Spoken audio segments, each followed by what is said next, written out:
ভাল বুলি শুনি আছো। ভাল হ'ব। হিমন্ত বিশ্ব শৰ্মা ডাঙৰীয়াই দিনে ৰাতি অসমৰ ৰাইজৰ কাৰণে ইমান কাম কৰিছে।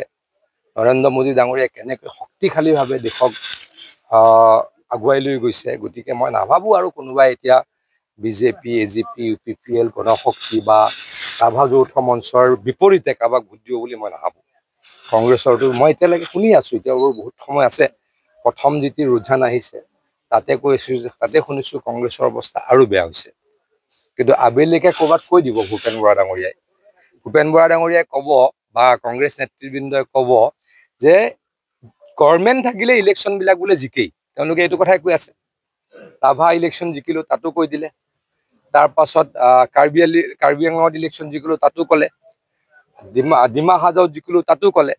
ভূপেন বৰা ডাঙৰীয়াই এটা উত্তৰ মুখতে ৰেডি কৰি লৈছে, কয় যে গভৰ্ণমেণ্ট থাকিলে এই সৰু সৰু ইলেকশ্যনবিলাক বোলে জিকেই। কিন্তু তেখেতক মই প্ৰশ্ন কৰিব খুজিছোঁ, 2015 চনত যেতিয়া কংগ্ৰেছৰ চৰকাৰ আছিলে সেইখিনি সময়ত জুলাই আগষ্টৰ মাহত মোৰ বোধৰে মিউনিচিপাল ইলেকশ্যন হৈছিলে, নগৰ সমিতি ইলেকশ্যন হৈছিলে। ইলেকশ্যনলৈকে 7-8 মাহ থকাৰ আগত আৰু কংগ্ৰেছ ধূলিসাৎ হৈ গৈছিলে। বিজেপি সকলোতে জিকিছিল। মানে 1 বছৰলৈকে ঠিক আছে, 2 বছৰলৈকে ঠিক আছে, 1 বছৰ 1.5 বছৰলৈকে হনিমুন পিৰিয়ড থাকে বুলি কয়। এতিয়া বিজেপি চৰকাৰৰ হনিমুন পিৰিয়ড আছে নেকি? কাৰণ আমাৰ ইলেকশ্যনে আছে আৰু কিমান দিন, 10 মাহ। এতিয়া জিকাটো অত্যন্ত গুৰুত্বপূৰ্ণ।